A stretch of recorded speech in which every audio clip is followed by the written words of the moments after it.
Welcome to the Alf Dog Show. My name is Anthony Alford, and it's great to have you along. Today's show, first off, we are less than 2 days away from move-in day at Bowling Green. 2 more days. Just wanted to throw that out there. I want to start with Brett Favre. I want to start with the soap opera As the Favre Turns. Remember this exact time last year? Remember? Let me think. A little dusty in my memory. Let's see, today's August 18, 2010. You remember August 18th, 2009? Yeah, that was the date when Brett Favre officially signed with the Vikings. That was also around the same time that head coach Brad Childress actually left the Vikings facilities, flew down to Hattiesburg, and get this, you actually didn't fly down.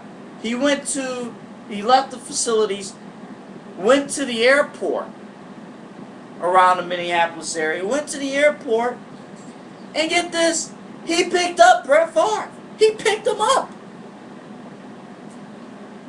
Now, you think that was crazy. And Brad Childress probably did went to his house too. Let's fast forward to present day. This is a year later. Favre. Let's not mistake one thing. Favre, and what makes this situation a bit complicated, Favre is a Hall of Fame, future Hall of Famer. You saw what he did this past season.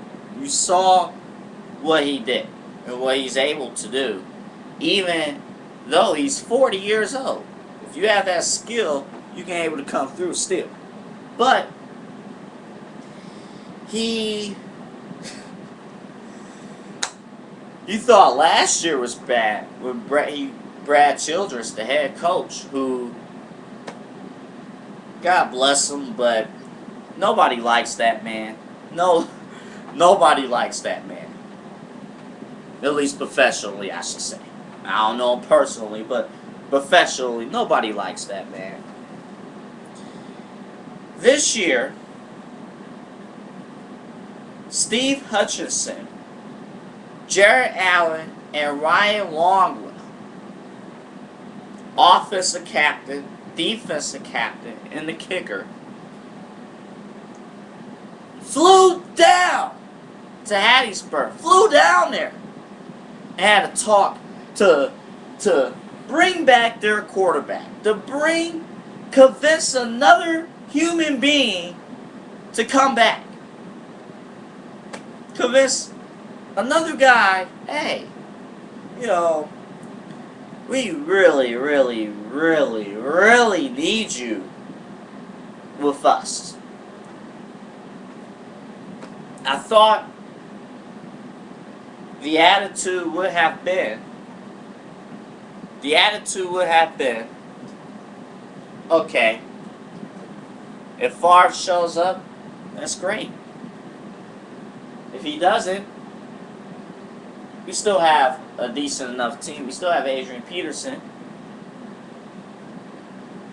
Then you look at the quarterbacks. You got Jackson.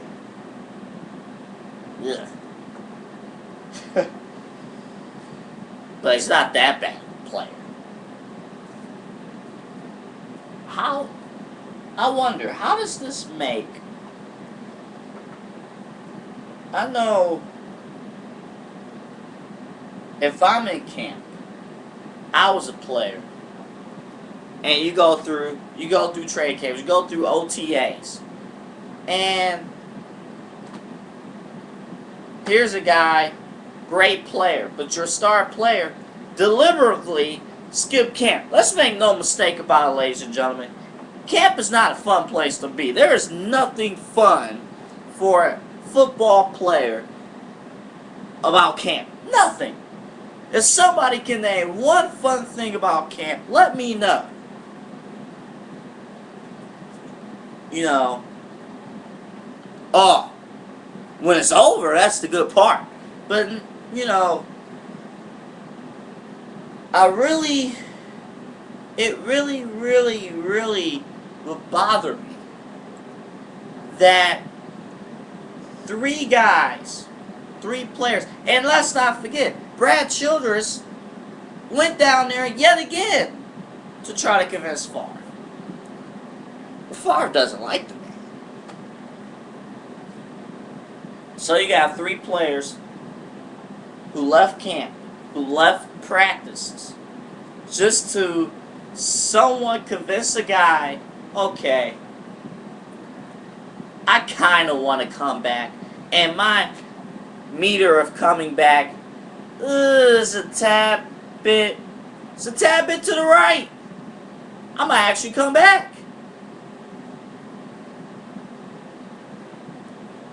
Favre should know by this point the way the Vikings organization works. If Favre just flat out wanted to skip camp, just skip camp and show up, what, the 3rd preseason game? Well, this year he showed up in time possibly for the 2nd preseason game.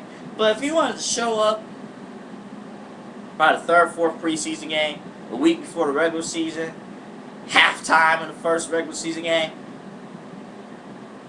if you want to do that, let the Vikings know. Don't let them do it. The Vikings will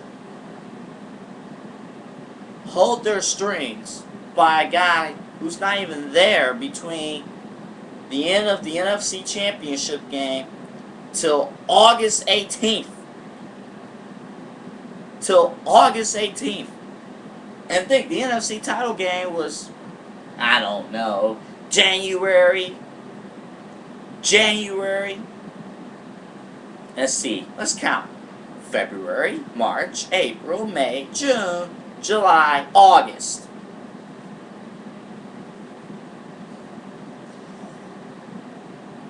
You know, I get it. You know, you don't like camp. I get it. But it really makes no sense unless you want the attention to be on yourself, which he has done. The last 3-4 years, he has done this. I'm gonna be tired. It's been a great run. I'm gonna miss everybody in the Packer organization.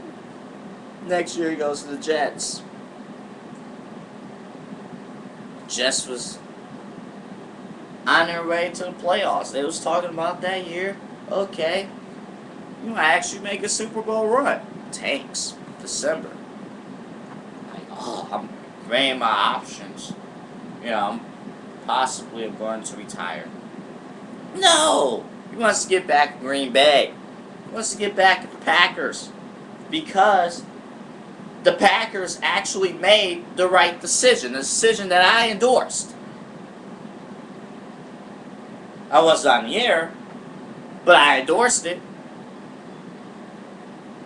Why not have a guy who's already ready to go, as opposed to a guy who was waiting until August 18th, 2000, fill in the blanks, to make a decision to whether to come back or not. I can, you know, I can understand if it was basketball, you know, easily replace a point guard throughout a long form season and then insert your way back in. I understand if it's baseball. And even the NFL, I can understand if you play in a position where you're more easy to replace. But you're the freaking quarterback of the league, of the team. You're the freaking quarterback. And yet, you want to hold the strings. I want to hold the strings, you know. Will I come back? Won't I come back? Find out. More on that later. Find out by, breaking news on the pt.2 website. Will Brett Favre come back? How dare him? So, okay, I want to stick to his team. He said he owed it to his organization to fulfill another year. He owed it to his organization. But yet, even when he's back, he's still unsure of whether he should be here. When I come back, I'm going to tell you, that is an alarming problem, ladies and gentlemen. It's an alarming problem. More in a moment.